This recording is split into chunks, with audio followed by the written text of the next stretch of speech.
Hello friends, welcome to astro classes Silvassa. मित्रों, बालाजी वेद वास्तु एवं ज्योतिष विद्यालय सिलवासा में आप सभी का हार्दिक स्वागत है। मित्रों, अभी चुनाव हुआ और हमने भी बहुत सारी भविष्यवाणियां की थी यूपी चुनाव को लेकर के।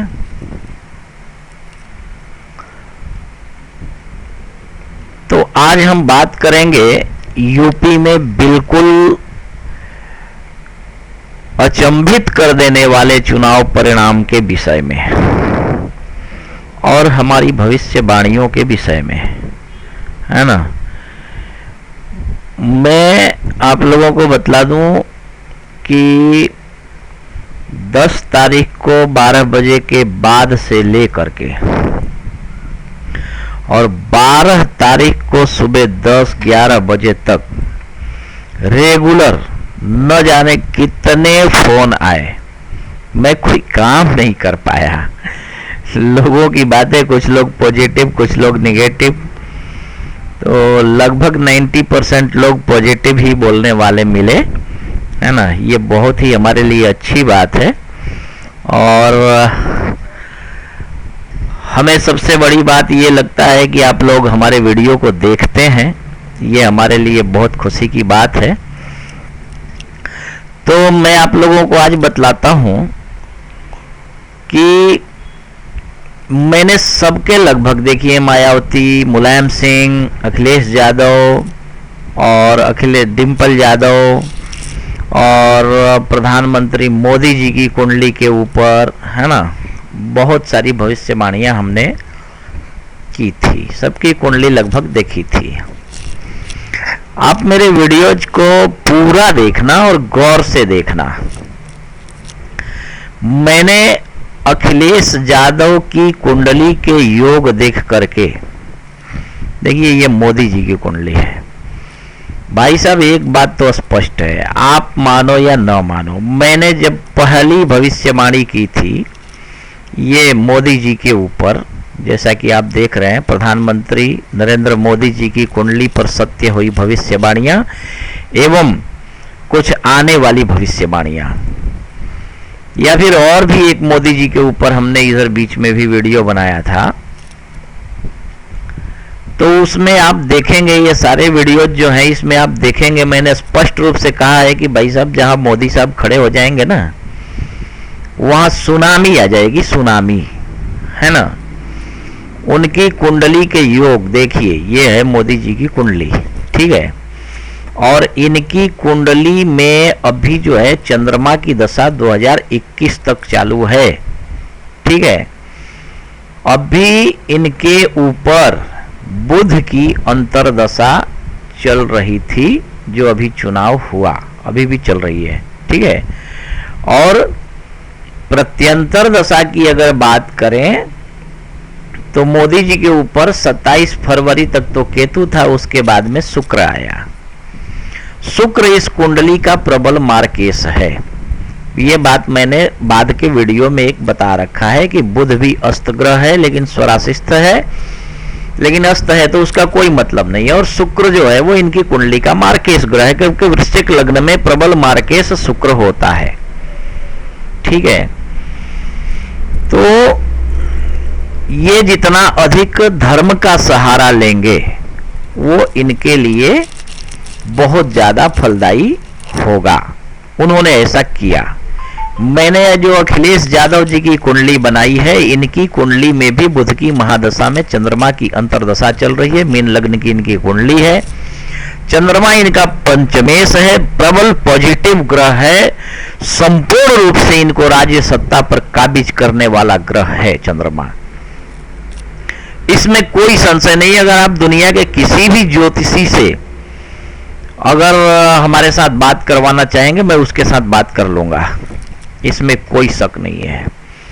इनके हार का मुख्य कारण जो है ये है केतु के साथ ग्रहण दोष और शनि के साथ सूर्य शनि का विपरीत दोष। पिता पुत्र की स्थिति जो आपने देखा सत्य हुई, और ये शनि चंद्र जो है इतना मानसिक टेंशन देता है कि ऐसा जातक आत्महत्या तक कर लेता है। ठीक है, ये विष दोष इसको बोलते हैं।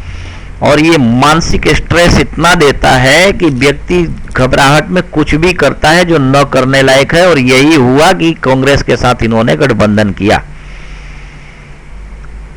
इनका वोट तो कांग्रेस में कन्वर्ट हो गया, इनके समर्थकों ने कांग्रेस को वोट दिया, लेकिन कांग्रेस के समर्थकों ने इनको वोट नहीं दिया। बिल्कुल विपरीत स्थिति हो गई। दूसरी बात, मैंने इनको बोला था कि अगर इन दोषों की ये वैदिक ब्राह्मणों से, क्योंकि यूपी ब्राह्मणों का खान है, काशी विद्वानों का गढ़ है, विद्वानों की कोई कमी नहीं है, वहां ये इसके लिए पूजा पाठ करवाएं, ग्रहण दोष की शांति करवाएं, विष दोष विपरीत दोष की शांति करवाएं, तो इनके पक्ष में निश्चित रूप से 101% रिजल्ट आएगा। लेकिन क्योंकि ये केवल हिंदू धर्म को वोट बैंक के तौर पे देखते हैं और पूरी तरह दूसरे अन्य बातों को सपोर्ट करते हैं, अन्य लोगों को सपोर्ट करते हैं, जिसकी वजह से इनका ये नुकसान जबरदस्त हुआ है।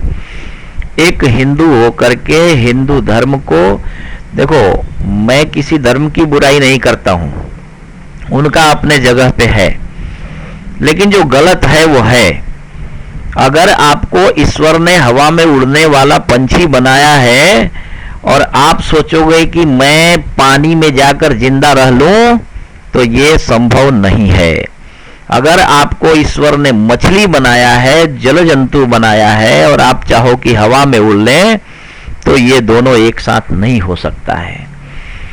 आपने अपने धर्म को, स्वधर्मे निधनम श्रेयो परधर्मो भयावह, है ना, आपने अपने धर्म का परित्याग किया है, आपने अपने धर्म की उपेक्षा की है, आपने अपने लोगों की उपेक्षा की है, तो ये दोष तो आपको लगना ही है, और निश्चित रूप से लगना है। करियर खत्म भी हो सकता है आपका राजनीतिक। आप धर्म का सहारा लीजिए अभी भी, अगर आगे आपको भविष्य में अगर राजनीति में बने रहना है तो, अन्यथा आपका करियर खत्म हो सकता है ना। आपसे मुझे कुछ लेना देना नहीं है, लेकिन क्योंकि आप अपने अन्य नेताओं की अपेक्षा अच्छा काम किया है और आप विकास के पथ पे अगर लेके जाना चाहते हैं देश को, तो आपको धर्म का सहारा भी लेना है। दूसरी तरफ ये देखिए, मैंने कहा था कि कोई अगर दूसरा आए, कोई दूसरा तो नहीं आया, लेकिन मोदी जी को मैंने एक दूसरे वीडियो में बोला, आप हमारे वीडियोज को सुन लेना। मैंने बोला है कि अगर जहां मोदी जी खड़े हो जाएं वहां सुनामी आ जाएगी। इनके ऊपर भाग्येश चंद्रमा की दशा और लग्नेश मंगल जो है वो अभी दशा में है, और मंगल जो है इनके साथ में बैठा हुआ है ना। तो ऐसी स्थिति में निश्चित रूप से इसमें कोई शक नहीं है कि ये आदमी जहां खड़ा हो जाए ना, वहां सुनामी आ जाएगा। दूसरी ओर इनका प्रबल पॉजिटिव पॉइंट ये रहा कि इन्होंने काशी में जाकर के कई दिनों तक बैठ करके काशी विश्वनाथ की शरण में, और जो महाकाल, जो काल भैरव का दर्शन कर ले साहब, काशी के चौकीदार, पूरे यूपी के चौकीदार हैं हमारे काल भैरव साहब, है ना। उनका जो दर्शन कर लेना, उसकी विजय तो निश्चित है, चाहे किसी भी मामले में हो। आपने अगर अभी तक हमारे काशी के काल भैरव का दर्शन नहीं किया है, तो जीवन में एक बार जरूर जाइए और वहां दर्शन कीजिए। वो ऐसे हैं कि किसी भी मनोकामना को निराश नहीं करते, पूरी तरह पूर्ण करते हैं।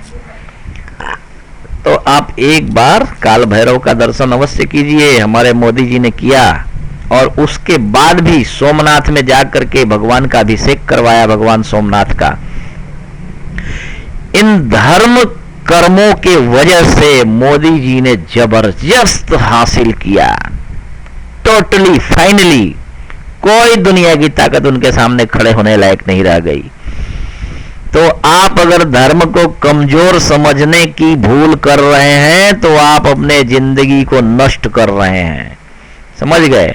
हमने कई बार कई लोगों को, डेली लोग हमारे पास अमेरिका, इंग्लैंड, एक जना है हमारे पास, उन्होंने कहा कि गुरुजी मैं देखता हूं कि अधिकांशतः एस्ट्रोलॉजर जो हैं वो अपने वेबसाइट पर और अपने प्रोफाइल में लिख कर रखते हैं कि सेलिब्रिटी एस्ट्रोलॉजर, तो हीरो हीरोइन के एस्ट्रोलॉजर, तो न जाने क्या क्या। आपने ऐसा कभी कहीं कुछ नहीं कहा न लिखा।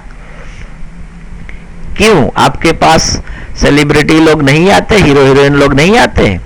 हमने कहा देखो भाई, हमारे पास जो भी आता है हम उसका परिचय नहीं पूछते कि आप क्या करते हो, है ना। हमारे पास मुंबई से बहुत ज्यादा विजिटर्स आते हैं, और उससे भी बड़ी बात कि अपॉइंटमेंट हमारे पास मुंबई का सबसे ज्यादा रहता है। उसमें सिंपली हम नाम पूछते हैं और date of birth, time of birth, place of birth. बाकी हमें उनसे कुछ लेना देना नहीं है, वो जो पूछते हैं हम वही बतलाते हैं। तो हम ये नहीं पूछते कि आप कौन से फिल्म के हीरो बोल रहे हो या कौन से फिल्म की हीरोइन बोल रही हो, आपको जानना क्या है वो बोलो बस। तो हमारे पास जो भी आए बस एक समान है, और मेरा एक सिद्धांत है कि मैं किसी को अपॉइंटमेंट जब देता हूं तो जब तक उसका पूर्ण न हो जाए, वो जब तक संतुष्ट न हो जाए बातों से, तब तक उसके साथ बात करता हूं, और उसके बाद में फिर दूसरे को टाइम देता हूं मैं। कई बार कई लोग बोलते हैं गुरुजी आज आपने शाम को बोला था, आपने सुबह बोला था, अभी तक बात नहीं हुई। तो कारण यही है कि एक आदमी के साथ बात करते करते अगर 2 घंटे भी बीत गए तो भी मैं उसको पूरी तरह संतुष्ट करके ही छोड़ता हूं। अब आने वालों में हीरो है या हीरोइन है या कोई नेता है या क्या है वो मैं नहीं पूछता, न देखता हूं। लेकिन ये इतना निश्चित है कि हमारे पास महाराष्ट्र से हमारे शिवसेना के नेता से लेकर के, बीजेपी के नेता से लेकर के, बड़े बड़े सेलिब्रिटी से लेकर के सब लोग अपॉइंटमेंट लेकर जो नहीं आ सकते हमारे पास, यहाँ उनको आने में शर्म लगता है या जो भी है ना, संकोच होता है, या फिर ये लगता है कि हम वहां जाएं चल के, तो ठीक है आप फोन पे अपॉइंटमेंट तो ले ही सकते हैं ना। आप कहीं भी हो वहां से आप फोन पर बात कर सकते हैं, हमारा फ्री समय चाहिए बस। तो हमें कोई दिखावा करने का मतलब नहीं है। लेकिन मैं जिनको भी ग्रह शांति बतलाता हूं वो अगर लाइटली लेते हैं, क्योंकि मैं बहुत सोच समझ करके और बहुत ऐसी बात बोलता हूं जो कि उनके भले के लिए है, तो मैंने सिर्फ और सिर्फ जिनको भी ग्रह शांति बतलाया अगर उन्होंने लाइटली लिया तो निश्चित रूप से उनका नुकसान हुआ है। क्योंकि मैं ऐसी ही स्थिति में ग्रह शांति के लिए किसी को सजेस्ट करता हूं जब उनके लिए अच्छी स्थितियां, अच्छा समय न हो, है ना।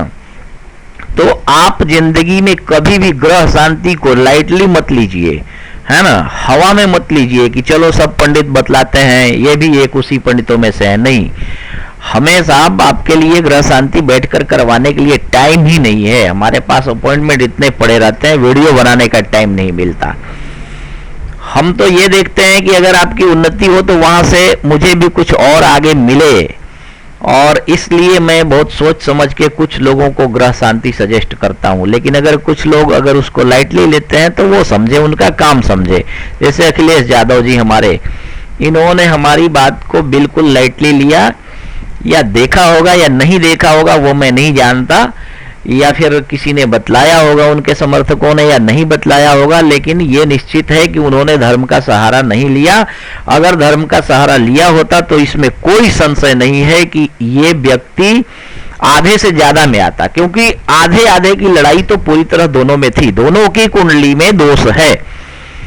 जिसने भगवान का शरण ग्रहण किया उसको टॉप लेवल का बहुमत मिला, आपके सामने प्रत्यक्ष प्रमाण है। और ये बात आप हमारे वीडियो को सुन लेना, उसमें मैंने बोला है कि मोदी जी जिस दिन खड़े हो जाएंगे उस दिन सब सामने से पस्त हो जाएंगे। तो उसके बाद भी मैंने बोला था कि अगर अखिलेश यादव धर्म का सहारा लें तो निश्चित रूप से इनको विजय मिलेगी। लेकिन ये लोग तो धर्म के मामले में और धर्म की बात को सुनने वाले हैं नहीं। ठीक है, अपने ही कर्मों का फल इस संसार में मिलता है, इसमें कोई संशय नहीं है। और अगर जो ये जानता है कि केवल मैं अपना कमा रहा हूं, किसी का बिगाड़ नहीं रहा हूं, तो मैं धर्म करूं ना करूं, नहीं, बिल्कुल गलत बात है। आप धर्म को, अपने कर्म को नहीं समझ पा रहे हैं। किसी भी कर्ता के द्वारा किसी भी कार्य को किया जाए उसको कर्म कहते हैं। हिंदी व्याकरण दूसरी तीसरी कक्षा का है ना। तो अगर आपने एक बोतल उठा के यहां से वहां रखा, वो भी आपका एक कर्म है। आप अगर लेटरिन जाते हैं, वो भी आपका एक कर्म है। आप खाना खाते हैं, वो भी आपका एक कर्म है। आप पैसा कमाने जाते हैं, वो भी आपका एक कर्म है। आप शराब खाने चल के जाते हैं, वो भी आपका एक कर्म है। आप मंदिर चल करके जाते हैं, वो भी आपका एक कर्म है। पूजा पाठ को कर्म कांड कहा जाता है ना। तो कर्म जो है वही प्रधान है इस संसार में, और आप अपने कर्म से भाग रहे हैं। आप धर्म से भाग रहे हैं, मतलब आप अपने कर्म से, क्योंकि पुरुषार्थ का जो वर्णन है शास्त्रों में, वो पुरुषार्थ धर्म को ही कहा जाता है। क्योंकि पेट तो अपने गीदड़ भी पाल लेते हैं साहब, कुत्ते बिल्लियां भी अपने पेट पाल लेते हैं और अपने लिए संजो करके कुछ रख लेते हैं। लेकिन धर्म करना मनुष्य के शरीर में होकर के ये बहुत बड़ी बात है, और इससे जिन्होंने भी मुंह मोड़ा उनको मुंह की खानी पड़ी, जैसे अभी अखिलेश यादव को खानी पड़ी। ठीक है, तो आप धर्म के कर्म को लाइटली मत लीजिए। आप लाखों इधर उधर खर्च कर देते हैं, हो जाता है, और अगर थोड़ा सा धर्म में गया तो उससे आपका कुछ बिगड़ नहीं जाएगा, है ना। धर्म करने से और बढ़ता है, कभी घटता नहीं है। इसलिए आपके सामने प्रत्यक्ष प्रमाण है, और ये बात मैंने 50-50 की बात शुरू से अंत तक की है, आज भी कर रहा हूं। लेकिन मैंने ये बात बतलाया था कि जिस तरफ पलड़ा झुकेगा उसका पलड़ा फिर बहुत ज्यादा झुकेगा, और वही हुआ मोदी जी के साथ। और इन्होंने धर्म का सहारा लिया, बखूबी लिया, क्योंकि एक प्रधानमंत्री होकर के और किसी मंदिर में जाकर भगवान के सामने बैठना, उनकी पूजा करना, लोगों ने बहुत सारा उपहास भी किया। बहुत सारे हमारे पास ऐसे भी फोन आए, लोगों ने कहा कि देखो देश का प्रधानमंत्री होकर इतने बड़े ओहदे पे बैठकर जाकर काशी में घास छील रहा है, वो क्या जीतेगा। ऐसे फोन भी हमारे पास आए। हमने कहा भाई साहब आपको लग रहा है घास छीलना, लेकिन वो जो कर रहा है बिल्कुल सही दिशा में जा रहा है। मुझे बीच में वीडियो बनाने का टाइम नहीं मिला, मैं उसी टाइम बोलने वाला था कि ये धर्म मोदी जी को संपूर्ण बहुमत दिलाने वाला है। चलो ठीक है, जो हुआ सो हुआ।